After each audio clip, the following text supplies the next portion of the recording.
ಜೀವಕ್ಕೆ ಕುತ್ತು ತಂದ ನಿರ್ಲಕ್ಷ್ಯ jolly ride. Bullet bike ride ಮಾಡ್ತಾ ಇದ್ದ ಯುವತಿ ಸಾವನ್ನಪ್ಪಿರುವಂಥದ್ದು. ರಸ್ತೆಯಲ್ಲಿದ್ದಂಥ ಹಂಸ್ ಕಾಣದೆ ಅಪಘಾತವಾಗಿ ಸಾವನ್ನಪ್ಪಿದ್ದಾಳೆ ಯುವತಿ. ಜೀವಕ್ಕೆ ಕುತ್ತು ತಂದಿರುವಂಥದ್ದು ಆಕೆಯ ಬೇಜವಾಬ್ದಾರಿ ಮತ್ತೆ ಹೆಲ್ಮೆಟ್ ಅನ್ನ ಧರಿಸದೇ ಇರುವಂಥದ್ದು. ಬುಲೆಟ್ ಬೈಕನ್ನು ರೈಡ್ ಮಾಡ್ತಾ ಇದ್ಲು. ರಸ್ತೆಯಲ್ಲಿದ್ದಂಥ ಹಂಸ್ ಕಾಣದೆ ಅಪಘಾತವಾಗಿ ಸಾವನ್ನಪ್ಪಿರುವಂಥದ್ದು. ಹಾಸನದ ಹೊರವಲಯದಲ್ಲಿ ನಡೆದಿರುವಂಥ ಘಟನೆ ಇದು. ಹೆಲ್ಮೆಟ್ ಹಾಕದೆ ಬುಲೆಟ್ ರೈಡ್ ವೇಳೆ ಅವಘಡ ಸಂಭವಿಸಿದೆ. ಹಾಸನದ ಸತ್ಯಮಂಗಲ ಬಡಾವಣೆಯ ಪ್ರಿಯ ಸಾವನ್ನಪ್ಪಿರುವಂಥ ಯುವತಿ. ಮತ್ತೋರ್ವ ಯುವತಿ ಸ್ವಾತಿಗೆ ಗಂಭೀರವಾದಂಥ ಗಾಯ ಆಗಿದೆ. 4 ತಿಂಗಳ ಹಿಂದಷ್ಟೇ ಮದುವೆ ಆಗಿದ್ದಂಥ ಸ್ವಾತಿ. ಮತ್ತೊಬ್ಳು ಯುವತಿ ಗಂಭೀರ ಗಾಯ ಆಗಿದೆಯಲ್ಲ ಸ್ವಾತಿ ಅಂತ, ಆಕೆಗೆ 4 ತಿಂಗಳ ಹಿಂದಷ್ಟೇ ಮದುವೆ ಆಗಿತ್ತಂತೆ. ಹೆಚ್ಚಿನ ಚಿಕಿತ್ಸೆಗಾಗಿ ಬೆಂಗಳೂರಿಗೆ ಯುವತಿ ಸ್ವಾತಿಯನ್ನ ರವಾನೆ ಮಾಡಲಾಗಿದೆ. ಬೆಂಗಳೂರಿಗೆ ಕಳಿಸ್ಕೊಡ್ಲಾಗಿರುವಂಥದ್ದು ಹೆಚ್ಚಿನ ಚಿಕಿತ್ಸೆಗೋಸ್ಕರ. ಅವರ ನಿರ್ಲಕ್ಷ್ಯ ಬೇಜವಾಬ್ದಾರಿಯಿಂದ ಪ್ರಿಯಾ ಸಾವನ್ನಪ್ಪಿದ್ದಾಳೆ. ಮತ್ತೆ ಹಿಂದೆ ಕುತ್ಕೊಂಡಿದ್ದಂಥ ಸ್ವಾತಿಗೆ ಗಂಭೀರವಾಗಿ ಏಟಾಗಿರುವಂಥದ್ದು. ಆಕೆಯನ್ನು ಹೆಚ್ಚಿನ ಚಿಕಿತ್ಸೆಗಾಗಿ ಬೆಂಗಳೂರಿಗೆ ಕಳಿಸಲಾಗಿದೆ. ಅದು ಹಂಸನ್ನ ನೋಡದೆ ಸ್ಪೀಡಾಗಿ ಬಂದು ದಬಾಕೊಂಡಿದ್ದಾರೆ, ಗುದ್ದಿದ್ದಾರೆ. ಬುಲೆಟ್ ಓಡಿಸುವಂಥದ್ದು ಕ್ರೇಜ್ ಇಲ್ಲ ಅಂತಲ್ಲ, ಆದರೆ ಮೈ ಮೇಲೆ ಪ್ರಜ್ಞೆ ಇರಬೇಕು, ಕಣ್ಣು ರೋಡ್ ಮೇಲೆ ಇರಬೇಕು. ಅವಾಗ ಈ ರೀತಿಯಾಗಿ ಆಗೋದಿಲ್ಲ. ಓಡಿಸೋ ಕ್ರೇಜ್ನಲ್ಲಿ ಫಾಸ್ಟಾಗಿ ಓಡಿಸಿದ್ದಾರೆ. ಹಂಸು ಜೋರಾಗಿ ಹಾರಿದೆ. ಹೆಲ್ಮೆಟ್ ಬೇರೆ ಹಾಕಿಲ್ಲ. ಎಲ್ಲ ನಿರ್ಲಕ್ಷ್ಯದಿಂದ ಒಂದು ಪ್ರಾಣ ಹೋಗಿದೆ.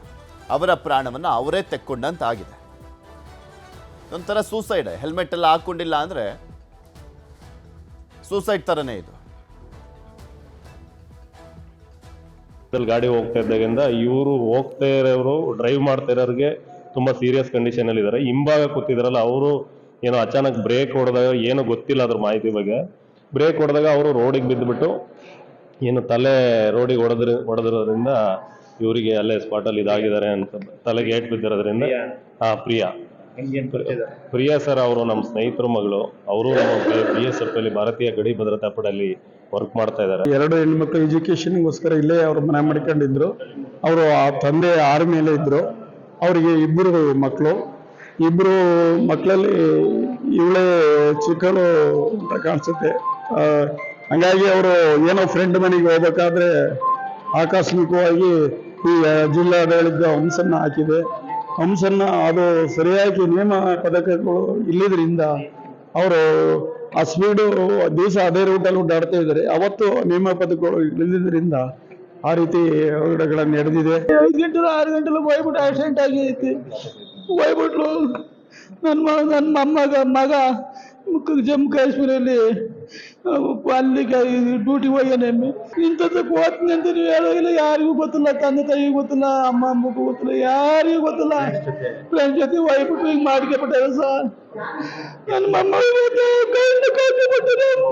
ಎಲ್ಲದ್ರ ಬಗ್ಗೆ ಇನ್ನಷ್ಟು ಮಾಹಿತಿಯನ್ನು ಕೊಡ್ತಾ ಹೋಗ್ತಾರೆ ನಮ್ಮ ಹಾಸನದ ಪ್ರತಿನಿಧಿ ಕೃಷ್ಣಮೂರ್ತಿ. ನಮ್ಮ ಜೊತೆ ನೇರ ಸಂಪರ್ಕದಲ್ಲಿ ಜಾಯ್ನ್ ಆಗಿದ್ದಾರೆ. ಕೃಷ್ಣಮೂರ್ತಿ, ಯಾವಾಗಾಗಿದ್ದು ಘಟನೆ, ಮತ್ತೆ ಯಾರ ಬೈಕು ಅದು? ಆ ಪ್ರಿಯಾಗೆ ಓಡಿಸೆಲ್ಲ ಅಭ್ಯಾಸ ಇತ್ತಾ ಅಥವಾ ಇದೇ ಫಸ್ಟ್ ಟೈಮ್ ಓಡಿಸುವಂಥ ಸಂದರ್ಭದಲ್ಲಿ ಈ ರೀತಿಯಾಗಿ ಆಗಿದ್ದಂಥದ್ದ? ಹೇಗಾಗಿದ್ದಂತೆ? ನಿನ್ನೆ ಸಂಜೆ 5:30 ಸುಮಾರಿಗೆ ಈ ಘಟನೆ ನಡೆದಿದೆ ಎಂಬಂತ ಮಾಹಿತಿ ಲಭ್ಯ ಆಗಿರ್ತಕ್ಕಂಥದ್ದು.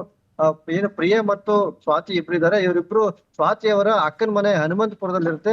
ಹನುಮಂತಪುರಕ್ಕೆ ರಾತ್ರಿ ಊಟಕ್ಕೋಸ್ಕರವಾಗಿ ಸುಮಾರು 5:30 ಸಂದರ್ಭಕ್ಕೆ ಹಾಸನದಿಂದ ಹೋಗ್ತಾ ಇರ್ತಾರೆ.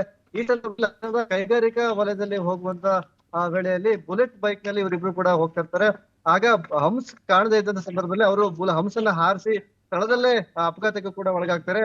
ಆ ಪರಿಣಾಮವಾಗಿ ಸ್ಥಳದಲ್ಲೇ ಪ್ರಿಯಾ ಸಾವನ್ನಪ್ಪಿರ್ತಕ್ಕಂಥದ್ದು. ಗಂಭೀರ ಗಾಯಗೊಂಡಿರುವಂತಹ ಸ್ವಾತಿ ಅವರಿಗೆ ಹಾಸನದ ಖಾಸಗಿ ಆಸ್ಪತ್ರೆಯಲ್ಲಿ ಚಿಕಿತ್ಸೆಯನ್ನು ಕೂಡ ಕೊಟ್ಟು ಈಗ ಬೆಂಗಳೂರಿನಲ್ಲಿ ಅವರಿಗೆ ಚಿಕಿತ್ಸೆ ಮುಂದುವರಿಸಲಾಗಿದೆ.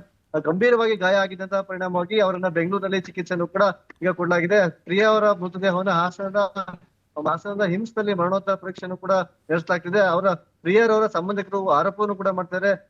ರಸ್ತೆಗಳಲ್ಲಿ ಹಂಸನ್ನ ಏನ್ ಹಾಕಿದ್ದಾರೆ ಅದಕ್ಕೆ ವೈಟ್ ಏನು ಬಿಳಿ ಪಟ್ಟಿಯನ್ನು ಕೂಡ ಬಳಸ್ತಾ ಇರೋದು ಮತ್ತೆ ಸೂಚನಾ ಫಲಕಗಳನ್ನು ಕೂಡ ಅಲ್ಲಿ ಹಾಕ್ತಾ ಇರೋದು ಈ ಘಟನೆಗೆ ಕಾರಣ ಆಗಿದೆ ಮತ್ತೆ ಆರೋಪವನ್ನ ಮಾಡ್ತಿದ್ರೆ. ಸೂಚನಾ ಫಲಕಗಳಿದ್ರೆ ಹಂಸು ಅಲ್ಲಿ ರಿಫ್ಲೆಕ್ಟ್ ಆಗಿದ್ರೆ ಯಾವುದೇ ಕಾರಣಕ್ಕೂ ಅಪಘಾತಗಳು ಹಂಸ್ ಇರ್ಲಿ, ಹಂಸ್ ಓಕೆ, ಈಗ ಅದಕ್ಕೆ ಪೇಂಟ್ ಬಳಿಬೇಕಾಗಿತ್ತು, ಅವ್ರದ್ದು ತಪ್ಪಿದೆ ಇಲ್ಲ ಅಂತಲ್ಲ. ಇವ್ರು ಹೆಲ್ಮೆಟ್ ಹಾಕಿಲ್ಲ, DL ಇತ್ತಂತ, ಬುಲೆಟ್ ಓಡಿಸ್ ಅಭ್ಯಾಸ ಇತ್ತ, ಅವರೇ ಓಡಿಸ್ತಾ ಇದ್ರ ಅಥವಾ ಬೇರೆಯವ್ರು ಬುಲೆಟ್ ಅಂತ ತಗೊಂಬಂದಿದ್ದಂತದ್ದ? ಈಗ ಸಾವನ್ನಪ್ಪಿರ್ತಕ್ಕಂಥ ಅವರ ಸಂಬಂಧಿಕರು ಹೇಳೋ ಪ್ರಕಾರವಾಗಿ ಇವರಿಗೆ ಬುಲೆಟ್ ಬೇಕಾಗಿದ್ದು ಇತರ ವಾಹನಗಳನ್ನ ಓಡಿಸಿ ಅಭ್ಯಾಸ ಇದೆ. ಆದ್ರೆ ನಿನ್ನೆ ಸ್ವಾತಿ ಸ್ವಾತಿಗೆ ಬುಲೆಟ್ ಅನ್ನು ಓಡಿಸಿ ಅಭ್ಯಾಸ ಇತ್ತ ಇಲ್ವಾ ಅಂತ ಗೊತ್ತಾಗಿಲ್ಲ. ಆದ್ರೆ ಸ್ವಾತಿ ಮತ್ತು ಇನ್ನಿತರ 4-5 ಜನ ಸ್ನೇಹಿತರು ಒಟ್ಟುಗೂಡಿ ಸ್ವಾತಿ ಅವರ ಅಕ್ಕನ ಮನೆಗೆ ಊಟಕ್ಕೆ ತೆರಳ್ತಾ ಇದ್ರು. ಆದ್ರೆ ಬುಲೆಟ್ ಸ್ವಾತಿ ಮತ್ತು ಪ್ರಿಯಾ ಇಬ್ರು ಕೂಡ ಸ್ಕೂಟಿನಲ್ಲಿ ತೆರಳಿರ್ತಾರೆ. ಮಧ್ಯ ದಾರಿನಲ್ಲಿ ಬುಲೆಟ್ ಓಡಿಸುವಂತ ಅವ್ರಿಗೆ ಕ್ರೇಜ್ ಏನಿತ್ತು. ನಾನು ಬುಲೆಟ್ ಅನ್ನ ಓಡಿಸ್ತೀನಿ ಎಂಬಂತ ಹಿನ್ನೆಲೆಯಲ್ಲಿ ಅವರ ಸ್ನೇಹಿತರ ಹತ್ರ ಬುಲೆಟ್ ಅನ್ನ ಇಸ್ಕೊಂಡು ಸ್ವಾತಿಯ ಸ್ಕೂಟಿಯನ್ನ ಅವರ ಸ್ನೇಹಿತರಿಗೆ ಕೊಟ್ಟು ಸ್ನೇಹಿತರ ಬುಲೆಟ್ ಅನ್ನ ಇವ್ರು ಇಸ್ಕೊಂಡು ಹೋಗುವ ಸಂದರ್ಭದಲ್ಲಿ ಒಂದು ಘಟನೆ ನಡೆದಿರ್ತಕ್ಕಂಥದ್ದು. ಈಗ ಸ್ವಾತಿಗೆ ಹೆಚ್ಚಿನ ಚಿಕಿತ್ಸೆಗೆ ಬೆಂಗಳೂರಿಗೆ ಕಳಿಸಲಾಗಿದೆ ಪೃಥ್ವಿ. ಓಕೆ, ಧನ್ಯವಾದ ಕೃಷ್ಣಮೂರ್ತಿ ನಿಮ್ಮೆಲ್ಲ ಮಾಹಿತಿಗಾಗಿ. ಓಕೆ, ಅಲ್ಲಿ ಹಂಸಿಗೆ ಪೇಂಟ್ ಎಲ್ಲ ಹೊಡೆದಿಲ್ಲ, ಅದು ಇದು ಒಂದು ಸ್ವಲ್ಪ ಸೂಚನಾ ಫಲಕ ಹಾಕ್ಬೇಕಾಗಿತ್ತು, ಓಕೆ. ಬಟ್ ಕಣ್ಣಲ್ಲಿ ಇಟ್ಕೊಂಡು ಓಡಿಸ್ತಾ ಇರ್ತೀರಾ ನೀವು ಅಂತ.